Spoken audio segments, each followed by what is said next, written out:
look in a study they did in a survey, that the average worker, like service worker in this country, watches 30 hours of television a week.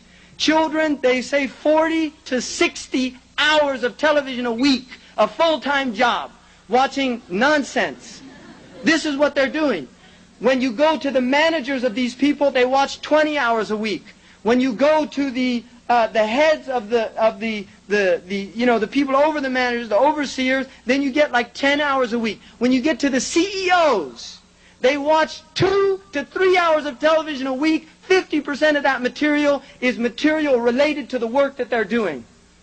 So the movers and shakers in this world are not sitting around watching television. They're utilizing their lives for shar, for evil. And they're spreading their fasad all over the world, but they're busy at it. And the Muslims are asleep, and because we have gone to sleep, they have taken over. Because we have gone to sleep, they have taken over. And that's why we find ourselves in the horrific condition we find ourselves in. And until the Muslims wake up, it's just going to, one nightmare to another.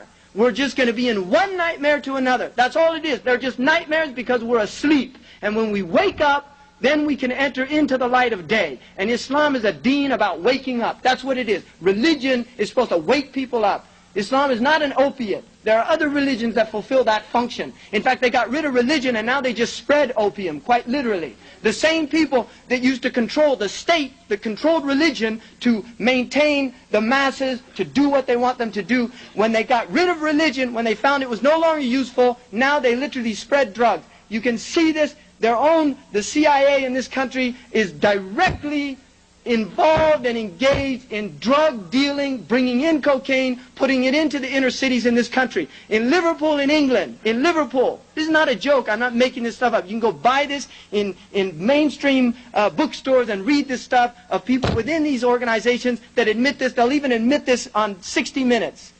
I mean, this is not a joke. This is reality, people.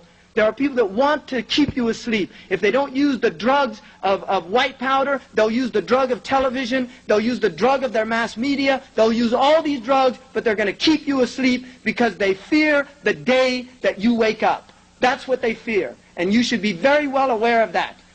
Because Allah subhanahu wa ta'ala told us this in the Quran. لِيُرِيَ فَرْعَوْنُ وَهَمَانَ وَجُنُودُهُمَا مَا كَانَ مِنْهُمْ يَحْضَرُونَ. To show Fir'aun, all these political tyrants, and to show Haman all these multinational economic, political, economic powers that are literally subjugating, humiliating, stealing the minerals and resources of Muslims and human beings all over the world in order for them to play golf on the weekends. And then you have Junudahuma, those like the Pentagon and all these powerful militaries that go around tyrannizing people and humiliating people, bombing innocent civilians, gassing human beings. We had Kurdish human beings that were gassed. Be aware of that, people. Kurdish human beings living in villages, mothers with their babies gassed by these people. This is how they feel about human beings.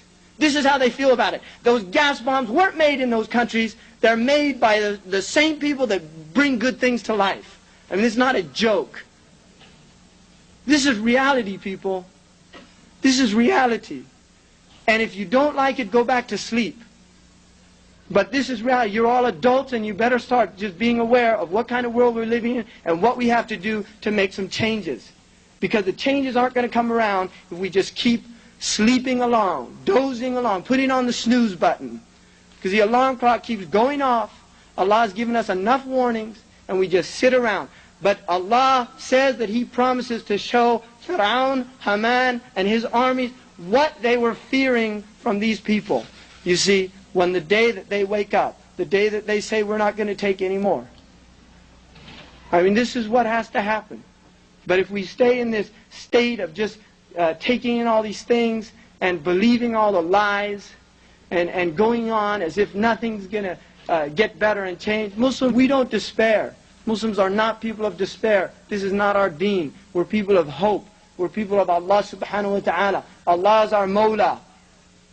Allah is our Mawla, and we should be aware, La hawla wa la quwwata illa billah. There is no strength and no power except by Allah subhanahu wa ta'ala. I mean, this is it. This is reality. And I really hope that all of you, including myself, and I include myself in every talk that I give because I need my own advice as much as anybody else, that we have to become people of jid, of seriousness, people that are worthy of this deen. People that are worthy of this deen. If you read the stories of those who went before us, when they asked them, what was Ibn Umar like? They asked Nafi', the servant of Ibn Umar, what was he like? Wallahi la tutiqunahu. The man said, don't ask me about it, because you'll never do what he did. They said, well, what did he do? He said he did wudu for every prayer. And between the prayers, he was either occupied in important matters or reciting the Qur'an. These were people of depth and seriousness. They weren't frivolous people. They went and they literally spread this deen to the ends of the earth. And this is not pie-in-the-sky rhetoric. This is not pie-in-the-sky rhetoric. Our deen is not a deen of rhetoric. It's a deen of action. It's not a deen of eloquent words. It's a deen of doing things, of going out and changing the world. And the people in this room have the potential to do that. The people in this room, you have the potential to do that if you're willing to rise up to the level of the deen. But if you choose to remain in your sleep, in your somnambulent states, if we choose all to just carry along, mosey along, go to the mall, become consumers until we're consumed, right? Born to buy, the one with the most toys in the end wins, right? He still dies, right? The toys don't go with you. And we're not people of play. We're not people of play. Quran says that Allah didn't create this world as a play and a pastime. La'iban wa lahwa. It's not for playing and pastime. It's not for sports. I mean, wallahi, you're men. You're not children. You're men. Don't waste your time watching sports on the CNN or whatever you watch it on. Get up and do something with your lives. Become serious people of depth and understanding. I mean, really, do it. Just do it, right? Just get out and do it. Don't just sit around and until the next game's on, and they'll just keep giving it to you. They'll give it to you. They'll give you football, and then they'll give you baseball, and then they'll give you basketball, and then they'll give you football again, and then they'll give you baseball, and then they'll give you basketball. They'll keep churning out the songs for you, one after another. They'll bring the new pop stars. They'll bring the new actresses with the beautiful faces. They'll bring the new designs, the latest fashion, the latest fad. They'll just keep doing it for you. They'll keep churning it out as long as you keep eating it up and buying it. The day that you turn it off is the day that you have overcome them. That is the day that we have had victory. The day that we say we turn it off, we turn all this rubbish off, that's the day that we have victory. But until that day comes, we're just going to go from one nightmare to another. As an ummah, we need to rise up to the level of this deen. أقول قولي هذا واستغفر الله لي ولكم. السلام عليكم.